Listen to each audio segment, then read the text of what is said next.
자, 블록입니다. 블록은 도면의 기호를 정의하는 명령어가 블록입니다.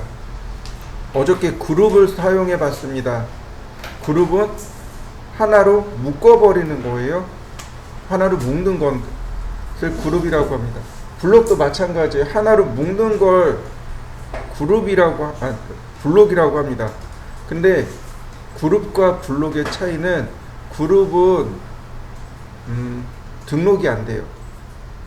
메모리에 등록이 안 됩니다. 근데 블록은 등록이 돼요. 저장이 됩니다. 차이가 그거예요. 자, 어저께처럼 제가 야코를 하나 그려보죠. 렉탱글 200,900 아니 다시 렉탱글 900,200 분해하고 옵셋 40mm 디스턴스로 재보면 820mm 렉탱 40,820 트림 스트레치 200이었으니까 120 아니 너무 짧은가?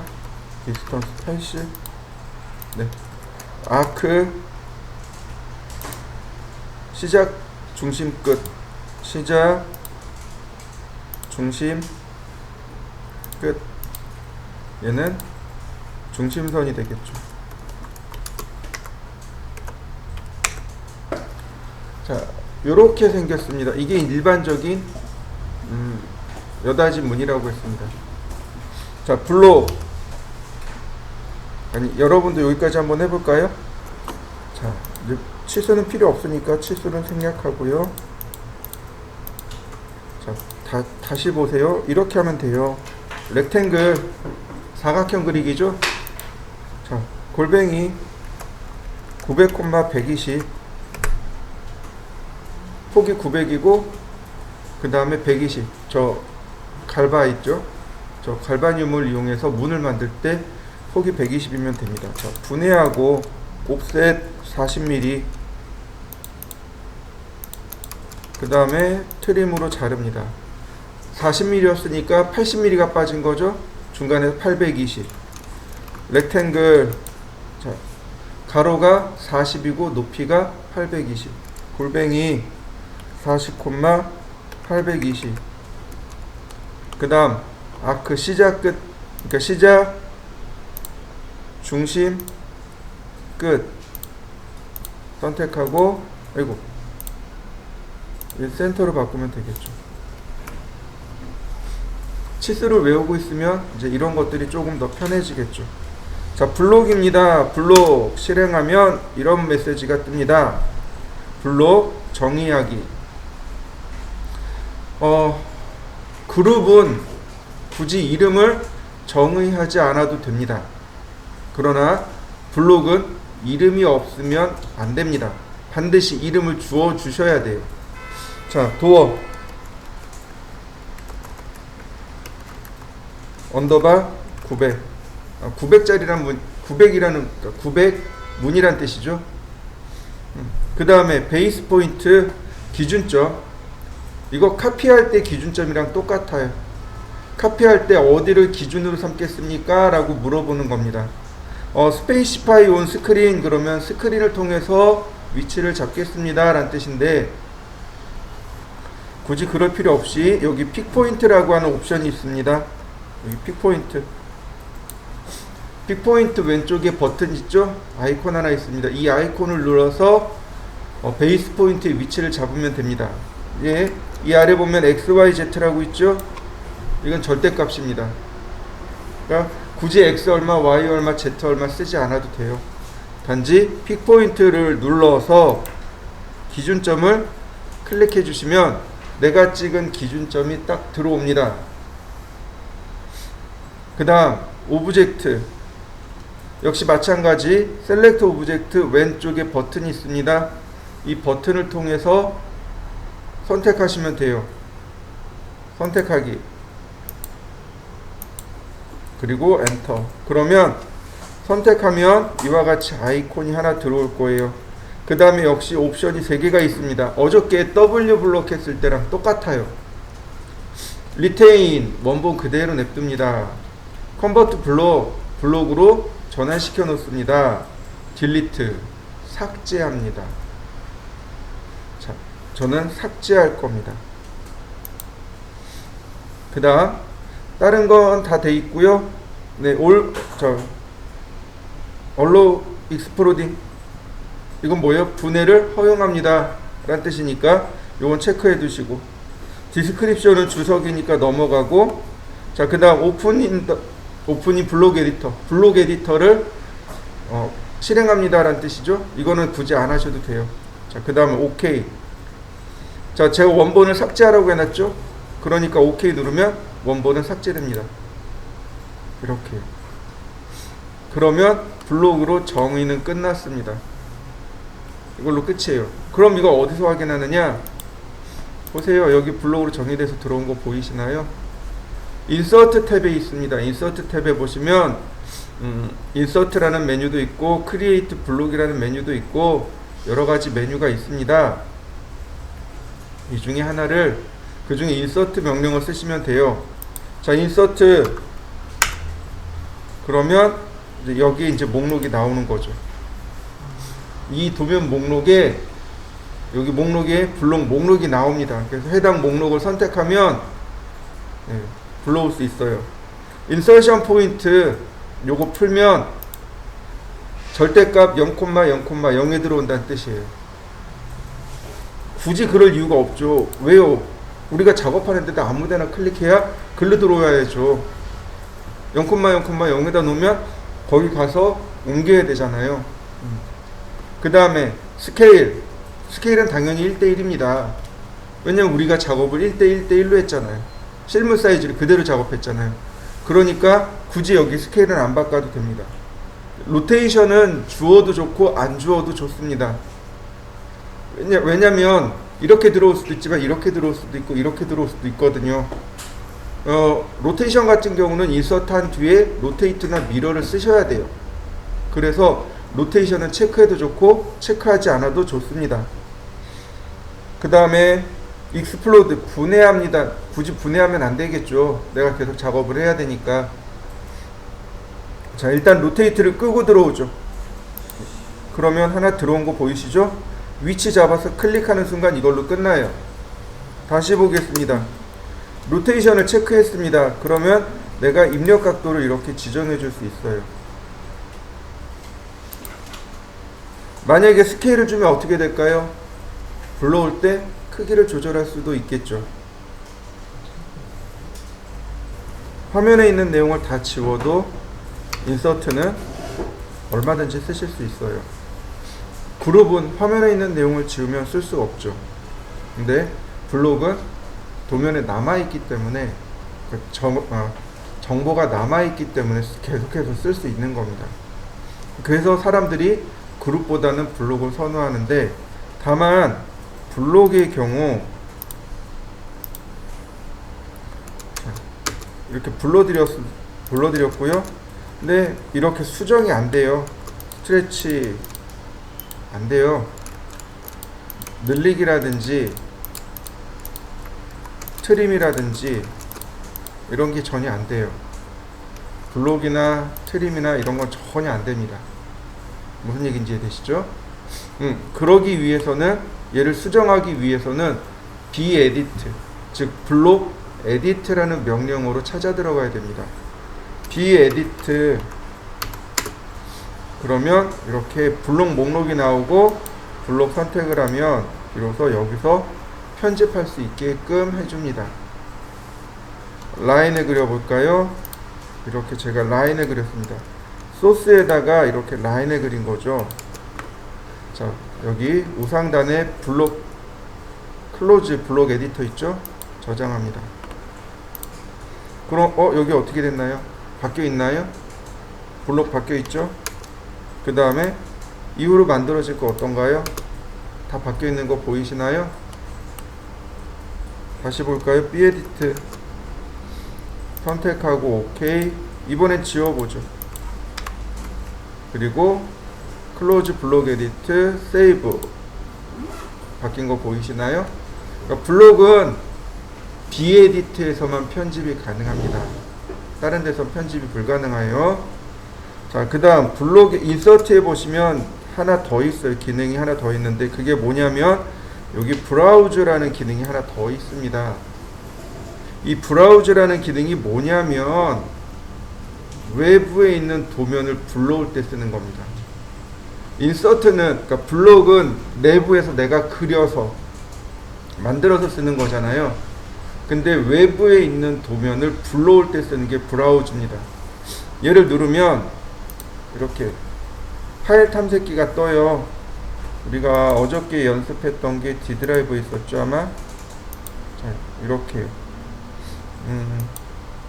자, 이런 식으로 어저께 우리가 그렸던 것들이 이렇게 있단 말이죠. 2인용 식탁 침대가 있네요. 오픈. 자, 오케이. 그러면 얘만 딱 들어오는 거 보이시나요? 파일이 블록으로 들어와 버린 겁니다. 도면도 불러올 수 있어요. 자, 이렇게 도면을 선택하면 이렇게 도면도 불러올 수 있습니다. 도면도 불러올 수 있어요. 도면도 블록으로 불러드릴 수 있습니다. 이 브라우즈의 기능이 생각보다 커요.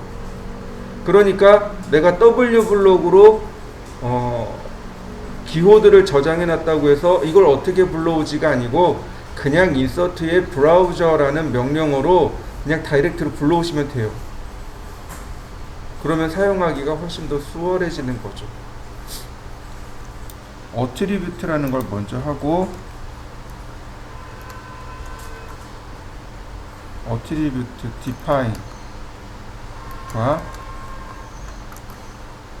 어트리뷰트 에디트라는 것이 있습니다. 얘는 뭐냐면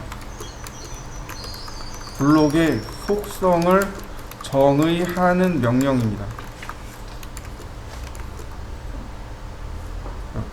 그리고 어트리뷰트 에디트는 속성 편집하는 명령입니다. 블록에 정의된 속성을 편집하는 명령어 이렇게 됩니다. 어트리뷰트 디파인 블록의 속성을 정의하는 겁니다. 블록 속성을 정의하는 명령어고요. 어트리뷰트 에디트 정의된 속성을 편집하는 명령어입니다. 자, 주로 어디서 쓰냐면 부품 번호를 준다든지 아니면 다듬질 기호를 준다든지 뭐 이럴 때 주로 많이 사용하고요. 그 다음에 표제란에도 많이 사용합니다. 제가 간단하게 표제란을 하나 만들 겁니다. 그리고 그걸 블록으로 한번 불러드려 보죠. 자, 라인 옵셋 8mm 간단하게 하자고요. 라인 옵셋 20mm 옵셋 50mm 자, 트림으로 이렇게 딱 지웁니다.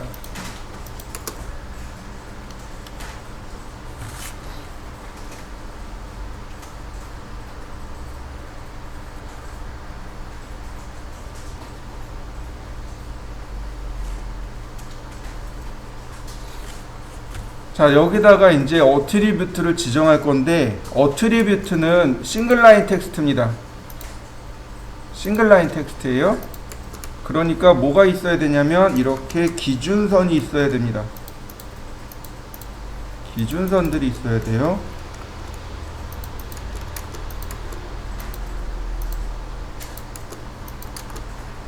이렇게 기준이 되는 선들이 있어야 됩니다. 어트리뷰트는 싱글라인 텍스트이기 때문에 기준선을 이렇게 만들어 놔야 됩니다. 그래야 위치를 제공해 줄 수 있습니다. 자, 얘는 상관이 없어요. 여기는 제목줄이니까 일반 멀티라인 텍스트를 쓸 겁니다. 텍스트 여기서부터 여기까지. 저스티피케이션은 미들 센터입니다. 여기다가 도명이라고 쓰죠. 도면의 이름이란 뜻이겠죠. 여기서부터 여기까지는 도번이라고 쓸 겁니다. 도면의 번호를 뜻합니다. 그 다음 여기서부터 여기까지는 날짜라고 쓰죠. 아니, 설계자가 누구냐, 이렇게 썼습니다. 간단하게 치수를 넣어 드릴까요? 여기서부터 여기까지는 8mm 이고,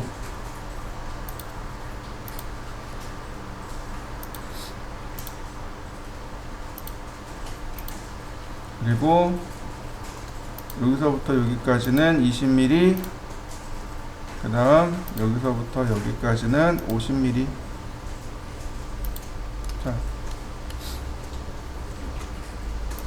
자, 어트리뷰트입니다. 어트리뷰트를 실행하면 이제 이렇게 화면이 뜹니다. 생각보다 얘가 어려워요. 엑셀에서 보시면 함수와 같은 기능들이 많이 들어 있습니다. 근데 다 빼고, 함수 같은 거 다 빼고 우리가 쓸 수 있는 것만 하자고요. 여기 보시면 태그와 프롬프트가 있고 텍스트 세팅이라는 것이 있습니다. 이 부분만 쓸 겁니다. 다른 건 안 쓸 거예요. 요거만 쓸 겁니다.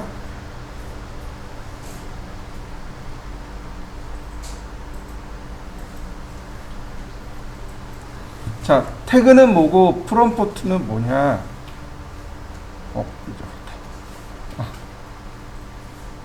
네, 태그는 이렇게 도면에 나오는 거, 우리가 이겁니다. 그리고 딱 눌러놨을 때 여기 도면에 나오는 걸 태그라고 하고, 프롬프트는 명령 줄이라고 해요. 실제로 블록이라는 명령어를 실행하면 거기에 나오는 이름을 말합니다. 제가 태그를 영어로 쓰죠. 자, drawing dwg name 이름으로, 여기는 도명으로 하죠.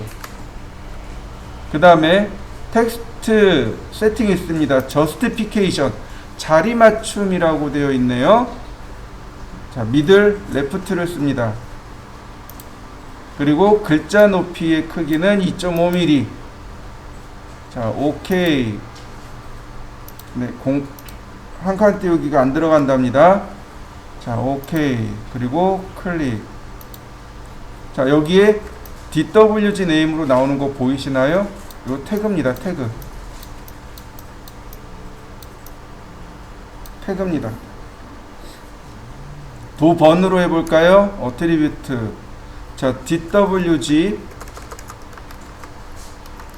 넘버, 이건 도번입니다. 역시 마찬가지로 미들 레프트를 지정하면 되겠죠. 이렇게 설계네요. 자, 그냥 드로잉이라고 했고요. 여기다 설계자라고 했습니다. 역시 똑같이 미들 레프트를 지정해서 하나 더 지정했습니다. 그럼 이제 얘는 필요가 없으니까 얘는 삭제, 이렇게 되는 겁니다.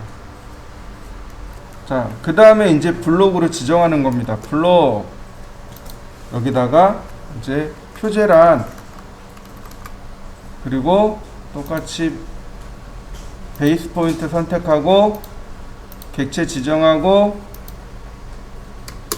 그 다음에 오케이. 네, 그러면 이렇게 끝난 겁니다. 인서트를 해보죠. 표제란을 인서트 하면 이렇게 메시지가 딱 떠요. 이렇게 메시지가 뜹니다. 설계자 홍길동 도번 A 0001 도명 평면도, 그리고 오케이. 그럼 어떻게 되나요? 여기가 바뀌어 있는 거 보이시나요? 네. 여기는 왼쪽에 있는 요 내용은 고정되어 있는 내용이죠. 고정값입니다. 얘는 고정이에요. 근데 얘는 어때요? 매번 바뀌어야 되는 내용이죠. 상황에 따라서 혹은 내용에 따라서 매번 바뀌어야 되는 내용들이 있어요. 이런 걸 속성이라고 합니다. 이런 걸 어트리뷰트라고 해요. 블록의 속성이라고 해서 이렇게 값을 매번 바꿔줄 수 있습니다. 도면 번호 같은 게 그래요. 형식은 똑같습니다. 형식은 똑같은데 번호니까 1, 2, 3, 4, 5, 6, 7, 8 이런 식으로 번호가 들어가야 된단 말이죠. 그래서 도면 번호 같은 경우도 어트리뷰트를 활용합니다. 이건 건축이나 인테리어나 기계나 다 똑같아요. 많이 사용합니다. 요거를 사용하는 방법을 익혀두시면 좋아요. 자, 한번 해보시죠. 이렇게 블록은 지정할 수 있어요. 어트리뷰트 지정할 수 있습니다. 이렇게 지정된 어트리뷰트를 수정하는 방법입니다. 더블 클릭해 보세요. 그러면 이렇게 블록명 뜨고 이렇게 속성이 나타납니다. 여기 속성 지정해 줄 수 있어요. 근데 여기 텍스트 옵션이 있어가지고 텍스트 옵션도 바꿔줄 수 있습니다. 뭐 어넌테이티브로 바꿀 수도 있고 스탠다드로도 바꿀 수 있고 저스티피케이션 탑센터나 아니면 이런 식으로 위치를 바꿔줄 수도 있고 글씨의 크기라든지 회전 각도라든지 여러가지 바꿀 수 있어요. 속성도 있습니다. 레이어 속성을 바꿀 수도 있고 얘만 속성을 딱 바꿔줄 수 있어요. 그러니까 사용하는 방법이 훨씬 더 편해지는 거죠. 자, 또 있습니다. 어트리뷰트 에디트라는 명령어가 있습니다. 선택하면 이렇게 떠요. 얘는 딱 내용만 수정할 수 있는 거죠. 더블 클릭하는 건 텍스트 에디트입니다. 텍스트 에디트라는 명령어로 클릭하면 이렇게 떠요. 이게 텍스트 에디트입니다.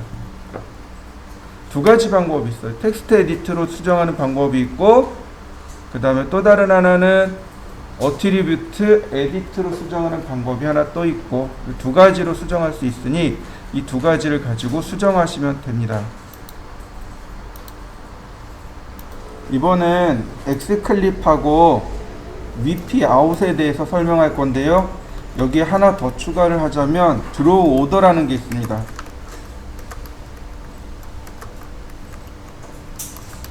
드로우 오더 작업 순서 바꾸기. 작업 순서가 아니고 그냥 순서 바꾸기. 이렇게 드로우 오더까지 한번 쭉 해보죠. 자, 엑스클립이나 VP 아웃은 가리기란 뜻이에요. 가리기. 자, 뒤에 도면 내용을 가리고자 할 때 쓰는 건데 엑스클립은 블록을 자르는 겁니다. 블록 자르기예요. 얘는 블록 자르기 기능이고 VP 아웃은 뒷선 가리기 이렇게 보시면 돼요. 왜 필요하냐면 VP 아웃 같은 경우는 작업을 할 때 뒷면을 가려줘야 될 필요성이 있습니다. 일일이 자를 수도 없고 뭐 감춰야 될 필요성이 있을 때 쓰는 게 이제 VP 아웃입니다. 엑스클립은 블록 전체 중 일부만 보고자 할 때 쓰는 게 엑스클립이고요. 자, VP 아웃부터 보도록 하죠. 자, VP 아웃. 자, VP 아웃을 보시면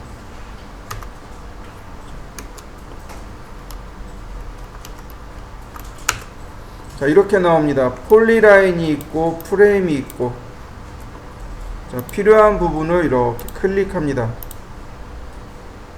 그리고 엔터. 어떻게 되나요? 감춰진 거 보이시나요? 감춰진 거예요. 기존에 선이 있으면 그 위에 면을 얹어서 아래를 감춰 놓은 겁니다. 그래서 얘를 움직이면 이 아래가 이렇게 나와요. 이렇게요. 감추기예요. 감추기. 그냥 보자기로 덮어놨다라고 생각하시면 돼요. 이게 VP 아웃입니다. 예를 들어서 내가 렉탱을 그렸습니다.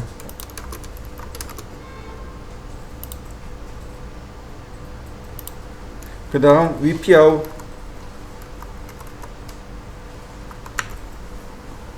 그 다음에 폴리라인으로 우클릭. 어떻게 되나요? 밑에가 다 감춰진 거 보이시나요? 네. 프레임을 보일 거냐 말 거냐. 오프. 그러면 어떻게 되나요?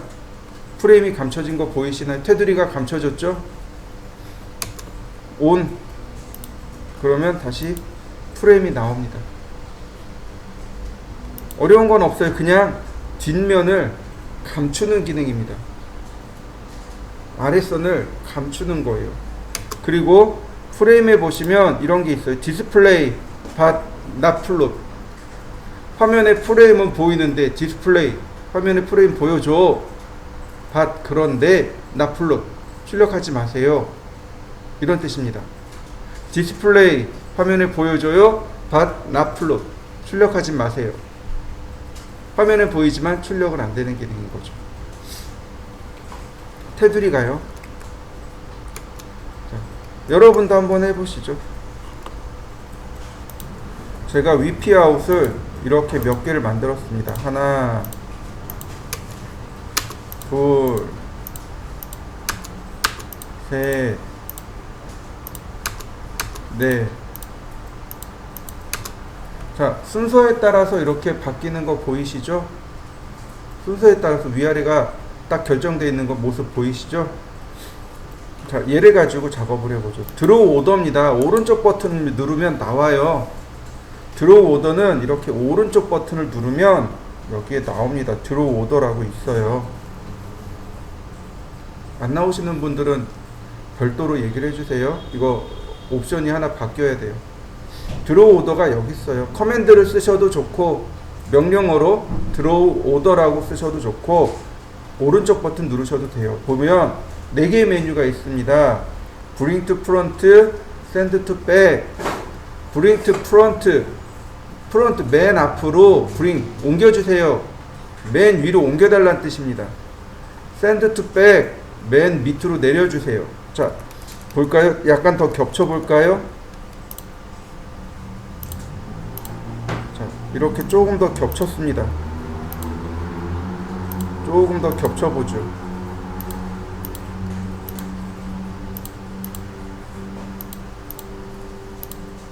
자, 이러면 확실히 겹쳐져 있는 게 보이시죠?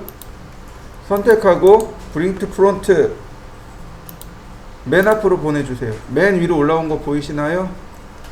자, 이 상태였는데 맨 앞으로 올라옵니다.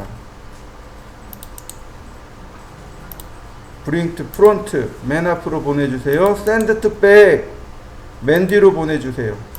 맨 뒤로 내려가 있는 거 보이시죠? 그 다음에 내가 지정한 거 위로 Bring About Object 내가 지정한 오브젝트 위로 보내주세요. Send Under Object 내가 지정한 오브젝트 밑으로 보내주세요. 자, Under Object 얘 아래로 보내주세요. 맞나요? 순서가 바뀌었죠? 다시 오른쪽 버튼 누른 다음 Above Object 내가 선택한 객체 위로 보내주세요. 이렇게. 이거는 파워포인트에 있는 내용들이에요. 맨 위로 보내기, 맨 뒤로 보내기, 그 다음에 지정한 객체 위로 보내기, 지정한 객체 아래로 보내기. 이거는 파워포인트에 있는 내용입니다. 그거 똑같이 오토캐드 똑같이 있습니다. 이게 드로잉 오더라고 합니다. 드로잉 오더를 밑으로 내려버리면 얼마든지 바꿀 수 있어요. 샌드 투백 어떻게 되나요? 위로 올라와 있는 거 보이시나요? 예, VP 아웃 위로 올라와 있는 거예요. 선택하고 Bring to Front 그러면 맨 위로 올라갑니다. 그러니까 보이거나 감추거나 할 때 내가 일단 감췄는데 다시 보여야 돼요. 그럼 Send to Back 맨 뒤로 갔으니까 안 보이겠죠. 그러니까 다 드러나겠죠. 그 다음에 이건 좀 감춰야 돼. 그럼 bring to front나 아니면 above 오브젝트를 쓰시면 해당 오브젝트까지 딱 감춰버릴 수 있는 거죠.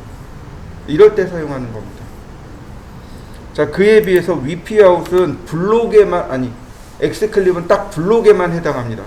블록에만 적용이 돼요.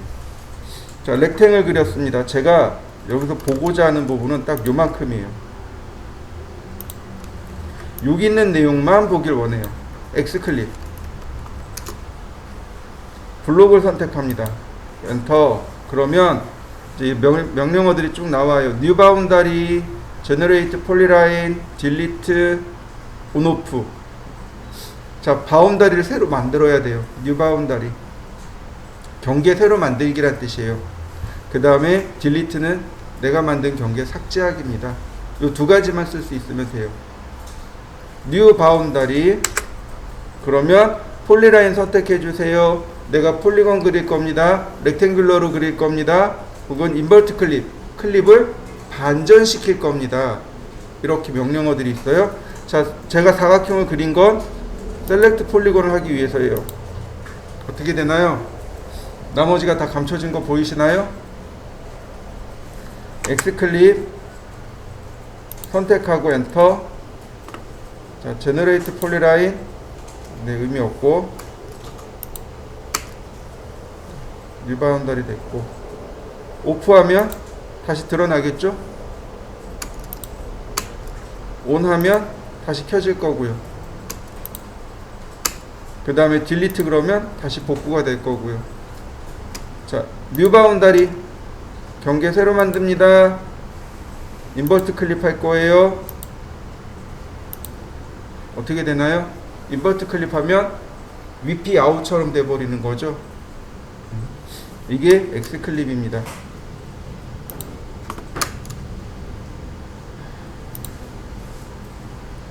보통은 VP 아웃처럼 쓰지는 않아요.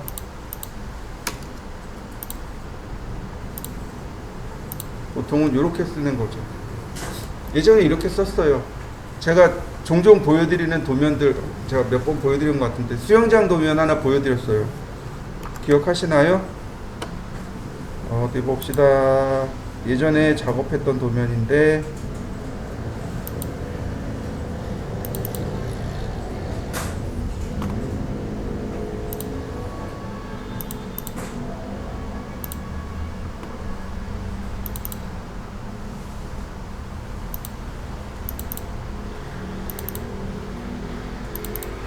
자, 보시면 전체 도면이 있어요. 이렇게 전체 도면이 있습니다. 파일이 용량이 조금 커요. 전체 도면이 있어요. 보세요. 길이가 이렇게 돼요. 125m예요. 125m입니다. 여기서부터 저기까지 125m예요. 너무 넓은 거죠. 그러니까 얘네들을 구역을 나눠요. 이런 식으로 여자 사우나, 남자 사우나, 수영장, 찜질방, 홀, 공용공간, 오피스 이런 식으로 나눠요. 자, 여자 사우나네요. 보시면 이렇게 여기가 여자 사우나 공간이에요. 그러면 이걸 일일이 그려야 될까요? 원본을 불러다가 X클립을 딱 잘라버리면 되잖아요. 감춰버리면 되잖아요. 그럼 내가 이거 별도로 안 그려도 되잖아요. 무슨 얘기인지 이해되시나요? 네. 원래는 어떻게 해요? 이걸 복사해서 잘라서 지우고 얘만 남겨두면 돼요. 근데 X클립을 쓰면 어떻게 돼요? 불러와서 싹 자르면, X클립으로 자르면 남는단 말이죠. 이런 식으로 영역을 지정할 때, 리전, 영역을 지정할 때, 뭐 스코프라고 하기도 하는데 영역을 지정할 때 이제 이런 식으로 종종 사용해요. 명령을 알면 편하게 쓰는 거고 모르면 힘들게 쓰는 거고. X 레퍼런스를 하기 전에 우리가 도스를 조금만 알아봅시다. 자, 도스로 나가는 방법에 대해서 알려드릴 건데요. 우리가 이제 도스 명령어를 조금 알아야 돼요.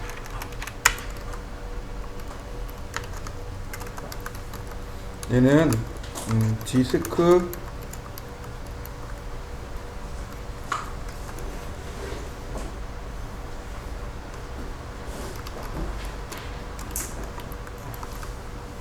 맞나요? 오퍼레이팅 이게 맞나? 하여튼 뭐 이렇습니다. 자, 근데 이제 나가는 방법은요. 윈도우 키 더하기 R을 누른 다음 여기다가 CMD라고 씁니다. 그리고 엔터를 치면 돼요. CMD가 커맨드의 약자입니다. 윈도우 키하고 R 키를 누르면 이렇게 실행창이 뜨죠. 여기다가 CMD 커맨드의 약자예요. COMMAND 이걸 약자로 CMD라고 합니다. 쓰고 확인 누르면 이렇게 도스로 나들이가 가요.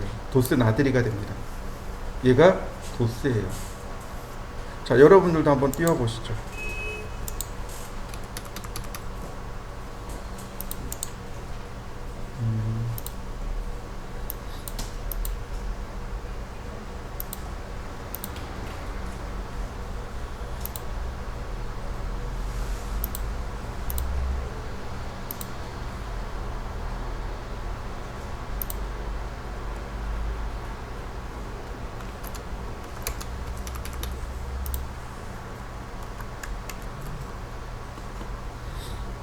여러분들이 알아볼 수 있도록 저는 색상을 좀 바꿨습니다. 여러분들은 검정색 바탕에 흰색 글씨일 거예요. 근데 저도 검정색 바탕에 흰색 글씨면 여러분들이 못 알아볼 겁니다. 보시면 이렇게 되어 있습니다. 이렇게 써 있죠. 요게 현재 위치입니다. 여기가 현재 위치를 말합니다. C 드라이브에 유저의 어드미니스트레이터라는 폴더에 있습니다. 이런 뜻입니다. 우리가 알고 있어야 될 게 cd라는 명령어입니다. 뭐 다른 건 다 몰라도 상관없어요. 다른 건 몰라도 되는데 cd라는 명령어를 기억하시면 돼요. 이게 뭐냐면 change 디렉토리입니다. change 디렉토리, 즉 요즘 말로 말하면 폴더 위치 변경하기 라는 명령어입니다. 요즘 말로 말하면 뭐 체인지 디렉토리인데 예전에는 디렉토리라고 불렀고요. 요즘은 폴더라고 부릅니다. 폴더의 위치를 변경할 때 사용하는 명령어가 체인지 디렉토리예요.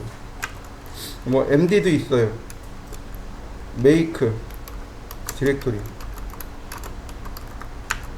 그 다음에 remove 디렉토리죠. remove. 이런 식으로 명령어들이 다 존재해요. 그 다음에 dir 누르면 디렉토리 안의 내용을 다 보여줍니다. 폴더의 내용을 보여줍니다. 보세요. dir 이런 식으로 폴더의 내용이 나와요. 보시면 이렇게 이건 파일이에요. 요거는 디렉토리 폴더입니다. 폴더예요. 현재 폴더 하나 앞으로 가기 이란 뜻입니다. 요 파일이에요. 요건 파일입니다. 이 파일이 생성된 날짜, 시간, 그 다음에 유형, 크기, 파일의 이름 이렇게 나옵니다.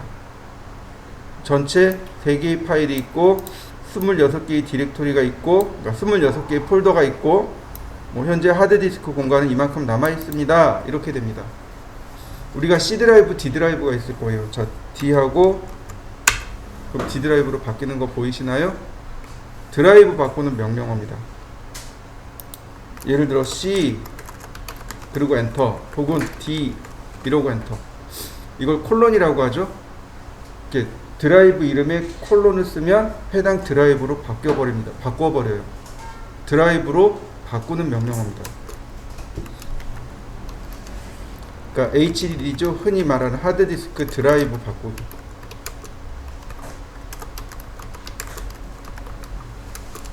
그러니까 드라이브 이름 그 다음에 이렇게 쓰시면 돼요. 그러면 드라이브가 바뀝니다. 폴더는 어떻게 할까요? 폴더도 마찬가지예요. 자, 여기 어떤 내용이 있나 봅시다. 맞네요. 자, 디렉토리 많은 거 보이시죠? 많이들 썼네요. 자, 디렉토리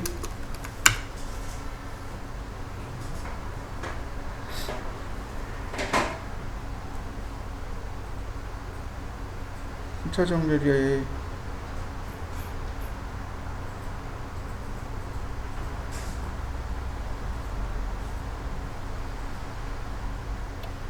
자, 폴더를 하나 띄워보죠. 아니, 파일 탐색기를 띄웁니다. 자, 파일 탐색기를 띄우고 제가 D 드라이브에다가 폴더를 만들어 보죠. A라는 폴더가 있네요. I도 있고 B도 있고, 자, C도 있고. 자, 폴더를 이렇게 하나 만들어 보시죠. A라는 폴더를 하나 만들고, 여기서 폴더를 하나 만들어 볼까요? 새 폴더. 여기다가 테스트라고 했습니다. 그럼 테스트 안에 들어오죠? 여기다 다시 또 폴더를 만들죠. 테스트 1, 다시 또 새 폴더, 테스트 2, 이렇게.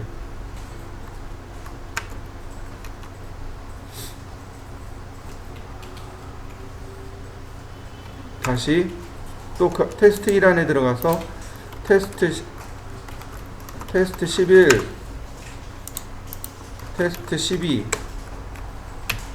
그 다음에 테스트 21, 테스트 22, 이렇게요.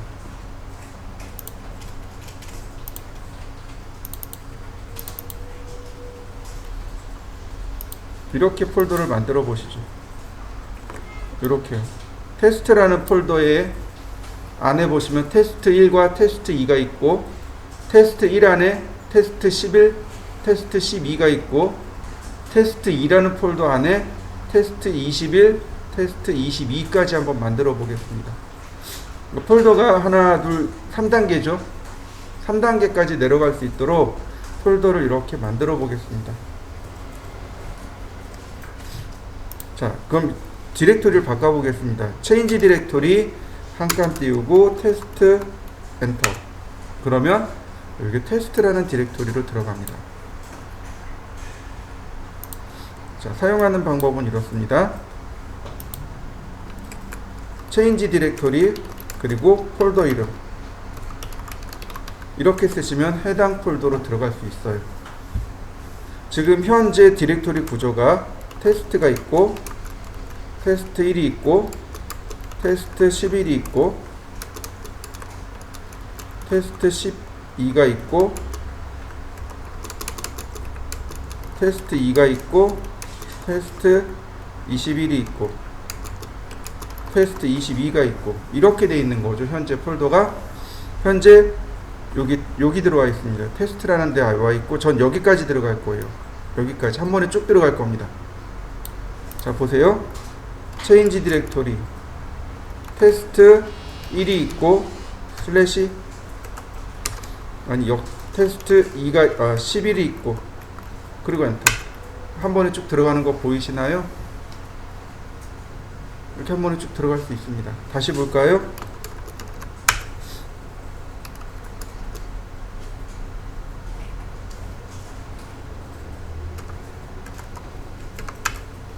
자, 보세요. 체인지 디렉토리 테스트에 테스트 1에 테스트 11. 그러면 경로 전체를 적어주면 돼요. 경로 전체를 적어주면 해당 경로까지 이렇게 한 번에 들어갑니다. 이렇게 되는 거죠. 테스트 1에 테스트 11이 되는 거죠. 내가 여기서 여기로 옮겨갈 거예요. 여기서 여기로 옮겨갈 겁니다. 여기서 여기로 옮겨갈 거예요. 그러면 체인지 디렉토리 그 다음에 점 2개 그 다음에 테스트 12 이렇게 씁니다. 무슨 얘기냐면 점 2개가 하나 앞으로 가세요 라는 뜻입니다. 현재 폴더에서 하나 앞에 있는 폴더로 이동하세요. 그 폴더에 테스트 12로 이동하세요. 이런 뜻이 됩니다. 그러면 이렇게 이동할 수 있어요. 자, 다시 볼까요? 지금 현재 여기 있죠? 내가 여기까지 가고 싶어요. 여기로 가고 싶어요. 그러면 여기하고 여기는 폴더의 위치가 완전히 다르죠? 그러니까 하나, 둘, 점점을 두 개 쓰고 테스트 2에 이렇게 들어가야 돼요. 보세요. 체인지 디렉토리 점점 점점 테스트 2에 테스트 21번으로 가시오. 바뀌는 거 보이시나요? 이게 지금 우리가 이게 상대 경로라고 합니다. 이게 상대 경로예요. 현재 위치에서 내가 원하는 목적지까지 이동하는 것, 이걸 상대 경로라고 합니다. 루트라고 해요. C 드라이브의 요건 루트예요. 해당 드라이브의 루트라고 합니다. 루트는 뿌리란 뜻이에요. 드라이브로부터 시작하는 겁니다. C 드라이브에 혹은 D 드라이브에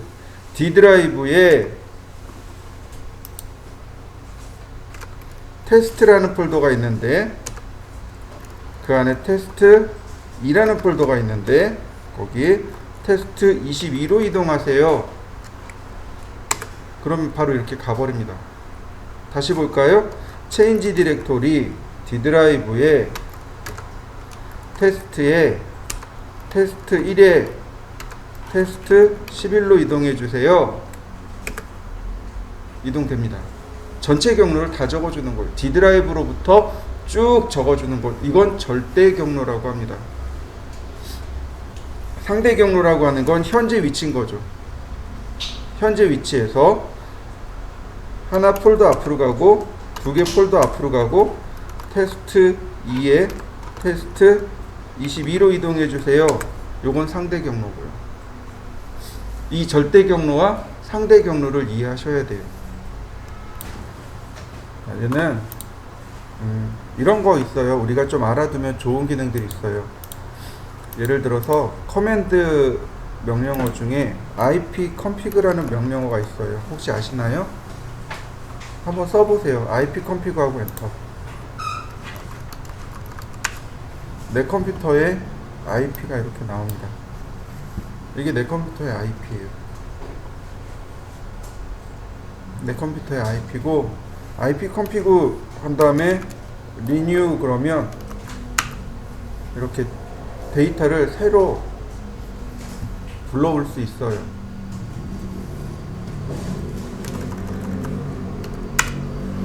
이제 renew가 있고, 그러니까 어댑터의 정보를 갱신하는 겁니다. 여러분들 집에 어느 날 갑자기 인터넷이 안 돼요. 그러면 이제 확인해 볼 수 있는 게 몇 가지가 있는데, 첫 번째는 IP config하고 renew하고, 그 다음에 IP config하고 릴리즈하고 연결을 해제했다가 다시 해주는 거예요. 릴리즈가. 그러면 우리는 집에서 쓰는 그 인터넷이 저기잖아요. 아이고 갑자기 생각이 안 난다. 유동 IP예요. 고정 IP가 아니고 유동 IP입니다. 즉 접속할 때마다 그때그때 IP를 받아와서 사용하는 경우에요. 그러니까 이거를 재갱신해 줘야 될 필요성이 있습니다. 그때 쓰는 게 IP config, renew, IP config, release라는 걸 쓰는 거예요. 그러면 이게 1차적으로 어느 정도 해결이 돼요. 일단 내 컴퓨터부터 확인하는 거예요. 인터넷이 안 되면 내 컴퓨터에 문제가 있나 없나 이걸 확인하는데, 그게 이제 IP config, renew하고 IP config, release하고. 그 다음에 이제 그런 거 들어보셨나요? 예를 들어서 뭐 네이버가 핑 공격 당했습니다, 뭐 이런 거. 디도스 공격 당했습니다 라는 거 있잖아요. 자 보세요. 핑 네이버.com. 아마 네이버는 방어막으로 이렇게 쳐놨을 거예요. 이 핑이라는 명령어가 있어요. 그러니까 되게 소량의 데이터를 해당 IP를 딱 보내줍니다. 보냈다가 되돌아오는 걸 체크하는 거예요. 이렇게 도메인으로 써도 되고 근데 이제 보통 이런 네이버나 다음 같은 경우는 이런 핑 공격에 대해서 다 방어막이 들어가 있어요. 그래서 요청된 시간이 만료되었습니다 라고 뜰 거예요. 일반적인 데는 아마 이게 없을 수도 있어요. 그래서 체크할 때 인터넷이 외부로 잘 나가나 못 나가나 체크할 때 바로 이 방법을 써요. 이 방법을 쓰면 이제 잘 나간다 안 나간다 그걸 확인할 수 있는 거죠.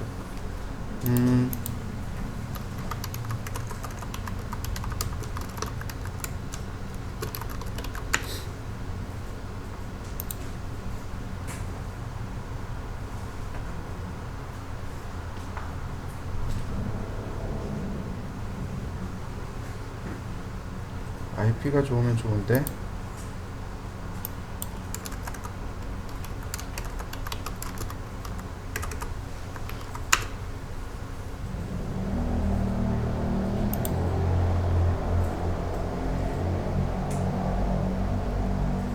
한번 볼까요? 핑 168점, 126점, 63.1. 지금 데이터 왔다 갔다 하는 거 보이시죠? 갔는데 32바이트를 보내서 4 마이크로 세컨 만에 갔다 왔습니다 라고 하는 거예요. 이제 여기다가 이렇게 쓰는 거죠. 마이너스 T.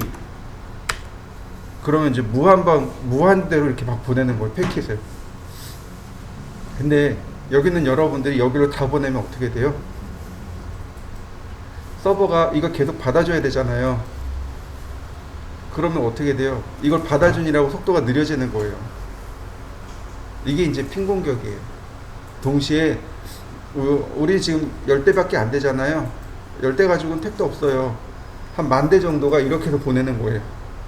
그러면 서버가 다운돼 버립니다. 이게 이제 핑 공격이에요.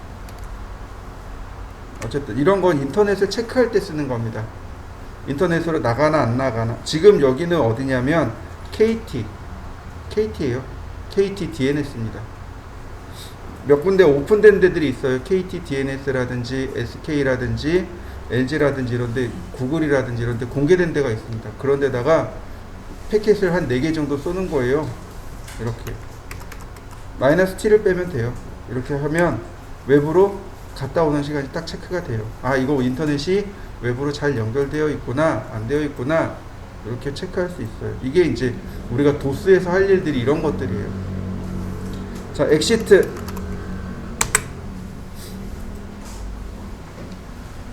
이런 도스에 관련된 내용을 조금 알고 있어야지 여러분들이 조금 편할 겁니다. 자, 그 다음에 X-레퍼런스로 들어가죠. 자, X-레퍼런스는 외부 참조 도면입니다. 어저께도 잠깐 설명드렸지만, 예를 들어서 건물의 평면도 혹은 건물의 구조만, 벽만 불러오고 싶어요. 이럴 때 쓰는 겁니다. 자, 불러오겠습니다. Attach DWG라는 기능이 있어요. Attach DWG. Attach가 부착시키다 라는 뜻입니다. 해당 내가 DWG 파일을 여기다가 부착시키는 겁니다. 올려놓는 거예요. 이 부착이라는 개념을 이렇게 보시면 됩니다. 어떻게 보시냐면, 여러분들이 운동을 과하게 했어요. 그러면 이제 근육통이 나겠죠. 그럼 파스를 붙여야죠. 그게 어태치예요. 완전히 들어오는 게 아니고 그냥 위에다 이렇게 딱 얹어 놓는 거예요. 이게 어태치에 대한 개념입니다. 자, 어태치 DWG. 그러면 파일을 선택해 달라고 뜹니다. 네. 저는 이제 요 파일이 있으니까 요걸로 오픈. 나머지는 똑같아요. 나머지는 인서트 명령어하고 똑같습니다. 그대로. 자, 근데 뭐가 다르냐면 여기 풀패스하고 릴레이티브 패스하고 이렇게 있습니다. 이게 절대 경로, 상대 경로예요. 풀패스가 절대 경로입니다. D 드라이브에 어디 이렇게요. 예를 들어서 제가 작업할 때는 저는 D 드라이브에 혹은 E 드라이브에 혹은 N 드라이브에 이렇게 씁니다. 그러니까 네이버 드라이브죠. N 드라이브에 프로젝트에 날짜에 그 다음에 프로젝트 이름에 이렇게 들어가요. 근데 제가 그러고 딱 줬어요. 그럼 여러분들도, 근데 이 풀패스잖아요. 그럼 여러분들도 해당 폴더가 있어야 돼요. 그래야 여기 있는 내용이 끌려 들어옵니다. 무슨 얘기인지 이해되시나요? 네. 이게 풀패스의 단점이 그거예요. 여러분들 나와 똑같은 환경이 되어야 도면이 들어옵니다. 만약에 이게 없으면 안 들어와요. 자, 릴레이티브라는 건 아까 봤던 상대 좌표예요. 상대 경로입니다. 상대 경로로 그러니까 폴더와 도면만 이렇게 딱 보내주면 돼요. 그러면 해당 내용을 금방 읽어드릴 수 있겠죠. 왜냐하면 현재 도면으로부터 참조 파일만 찾아오면 되니까 이럴 때 문제가 안 돼요. 그래서 X레퍼런스 쓸 때는 가급적이면 상대 경로를 쓰셔야 돼요. 절대 경로를 쓰시면 안 돼요. 절대 경로를 쓰면 나도 그와 똑같은 환경을 맞추어야 돼요. 맞출 수가 없단 말이죠. 예를 들어서 어떤 사람은 F드라이브까지 있어요. F드라이브까지 썼어요. 난 F드라이브가 없는데. 그럼 어떻게 해요? 못 읽어오잖아요. 물론 이제 일일이 다 작업을 해야 돼요. 다시 불러드리기를 해야 됩니다. 여간 불편한 여간 불편한 게 아니죠. 그래서 가급적이면 상대 경로, 절대 경로를 써야 됩니다. 이 내용 때문에 도스를 설명하는 거예요. 이 내용 때문에. 이 내용을 여러분들이 도스 교육을 안 받으면 몰라요. 자, 일단은 지금 풀패스입니다. 상대 경로를 쓸 수가 없어요. 왜 상대 경로를 쓸 수 없냐면 현재 도면이 저장이 안 돼 있거든요. 저장이 안 돼 있으니까 상대 경로를 찾아낼 방법이 없는 거예요. 그래서 풀패스밖에 안 됩니다, 지금. 자, 오케이. 이미 들어왔네요. 다시.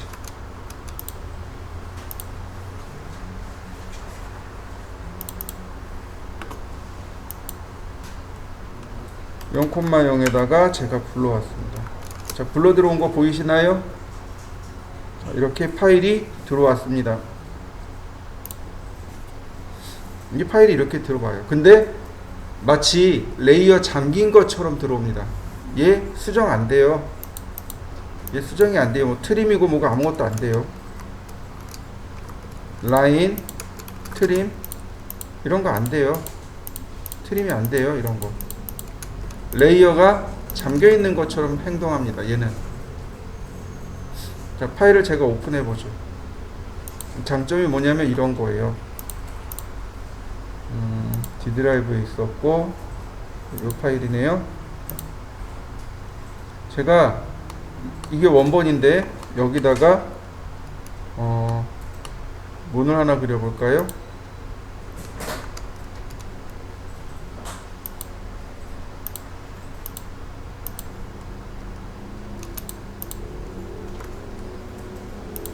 자, 원본에다가 제가 이렇게 문을 불러드렸습니다. 이렇게. 자, 문이 들어온 거 보이시죠? 그 다음에 인서트.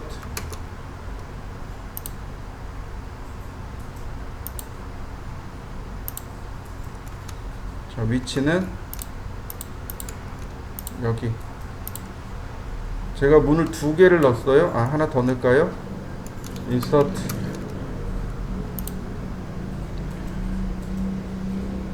자, 이렇게 제가 문을 넣었어요. 저장했습니다.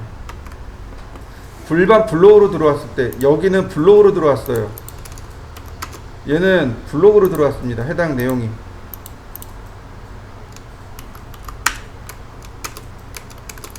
얘는 블록으로 들어온 거예요. 그러니까 의미가 없어요. 근데 얘는 이렇게 메시지가 바뀌어 버립니다. 이런 메시지가 떠요. need reloading. need가 필요하다란 뜻이죠. reloading. 다시 불러오는 게 필요합니다. 그리고 이렇게 에러 메시지가 딱 떠요. external reference file has changed. 외부 참조 도면이 changed. 변경되었습니다. reference file has changed and may need reload. 원본이 바뀌었어요. 원본이 바뀌었습니다. 변경됐습니다. 그래서 다시 불러와야 해요. 라고 친절하게 2군데서 메시지가 뜨는 겁니다. 리로드 하시면 돼요. 간단해요. 여기는 이 파란색 줄 있죠? 얘를 누르셔도 돼요. 혹은 오른쪽 버튼 누르면 여기 리로드라는 기능이 있습니다. 불러오면 돼요. 들어온 거 보이시나요? 자, 문 방향이 마음에 안 들어요. 다시 밀어.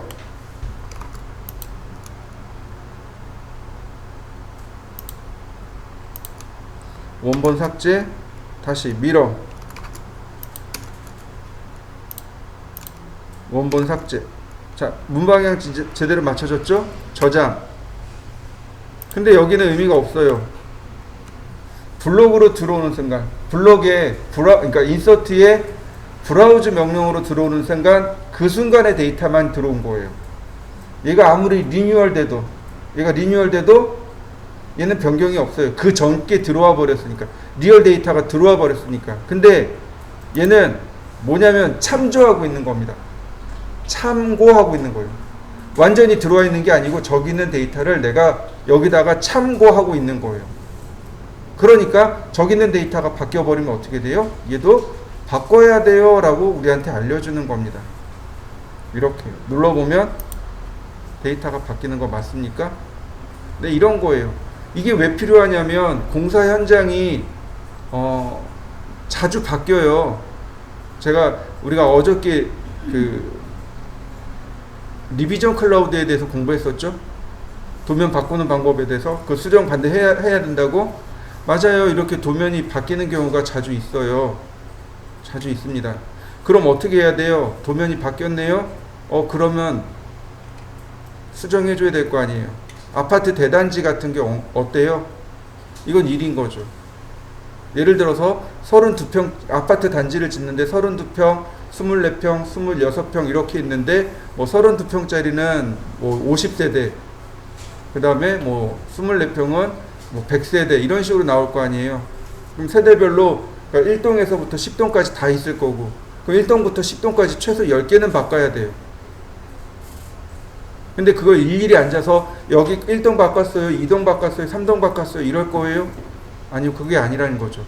자, 원본 하나만 바꾸면 1동부터 10동까지 지금처럼 다 바뀐다는 얘기죠. 야, 이거 문 방향 마음에 안 드는데 문 좀 바꿔봐. 그러면 원본에서 문을 바꾸면 나머지 도면들은 어떻게 되는 거예요? 문이 다 바뀌는 거죠. 이게 엑셀 레퍼런스의 사용 방법이에요. 그러면 이 파일하고 현재 있는 이 도면하고 원본하고 같이 들고 다녀야 되는 거예요. 파일이 두 개가 되는 거죠. 무슨 얘기인지 이해되시나요? 네, 이거 파일 두 개 들고 다니셔야 돼요. 만약에 현재 파일이 저장이 되어 있으면 상대 경로로 지정을 할 수 있습니다. 근데 저장이 안 돼 있으면 상대 경로로 지정이 안 돼요. 지금 보시면 얘가 눌러보시면 이렇게요. 여기 절대 경로로 나옵니다. 세이브 패스. 절대 경로로 나와요. 여기 절대 경로예요. 이거 절대 경로로 나옵니다. 자, 만약에 이렇게 보죠. 이름을 바꿔보죠. 원본의 이름을 바꾸겠습니다. 얘도 저장하죠. 얘는 테스트 0413. 이제 파일이 저장된 거죠. 이제 파일이 저장됐습니다. 자, 파일의 이름을 바꾸겠습니다. D 드라이브에 요 파일이네요. 제가 앞에다가 테스트라는 말을 붙였습니다. 자, 얘도 끄고요. 다시 오픈해 보죠. 오픈. 자, 테스트 여기 있네요. 요 파일하고 요 파일하고 두 개죠. 자, 오픈. 근데 이렇게 메시지가 떠요. one or more 레퍼런스 파일. 하나 또는 more 그 이상의 참조 파일이 레퍼런스 파일, 참조 파일이 could not be location. 해당 위치에 location. could not be location. 해당 위치에 없습니다. or read. 읽을 수 없습니다. 위치에 없거나 읽을 수 없습니다. 어떤 작업을 하시겠습니까? 라고 물어보는 겁니다. 업데이트 로케이션, 즉 업데이트 하겠다는 얘기예요. 내가 파일의 위치를 재지정해 주겠다는 뜻입니다. 밑에 이그노어는 그냥 무시하고 불러드리세요 라는 뜻이에요. 일단 무시하고 불러드릴 겁니다. 무시. 자, 줌 익스텐드. 그러면 이렇게요. 원본 파일이 여기 있었대요. 이 경로에 있었답니다. 근데 이 경로에서 없어진 거예요. 자, 엑스 레퍼런스. 여기 지금 뭐라고 떴냐면 not found. 찾을 수 없습니다 라고 떴어요. 여기 not found라고 떠있죠. 자, 오른쪽 버튼 리로드 아니다. 리로드 아니다. 자, 밑으로 내려갑니다. 여기 보시면 세이브 패스 있죠? 자, 누르면 오른쪽에 점점점이 있습니다. 누르시면 이렇게 파일이 떠요. 자, 요 파일이죠? 오픈. 그러면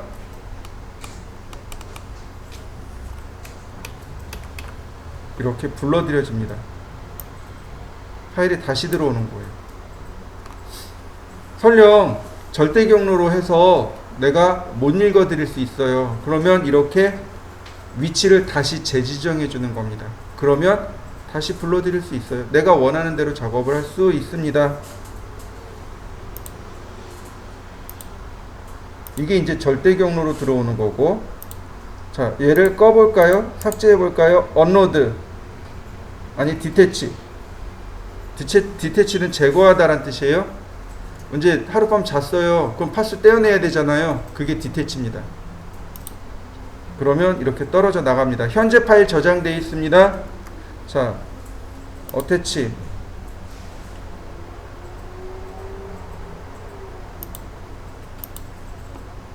풀패스가 아닌 이번엔 릴레이티브 패스로 오케이.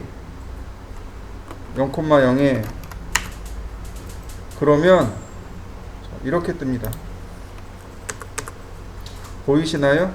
세이브 패스의 위치가 달라진 거. 아까는 D 드라이브였죠. 근데 지금은 점으로 나오죠. 네, 점하고 원 표시 나온 건 현재 폴더란 뜻이에요. 현재 폴더란 뜻이고, 점 2개 있다는 얘기는 하나 앞에 있다는 뜻이고, 요거를 잘 기억하시면 됩니다. 자, 그 다음에 이제 프로젝트가 다 끝났네요. 그럼 얘를 어떻게 해야 돼요? 바인드 해야 돼요. 프로젝트가 다 끝났어요. 이제 더 이상 수정할 일도 없고 작업 끝났어요. 파일 2개, 3개씩 가지고 있을 이유도 없습니다.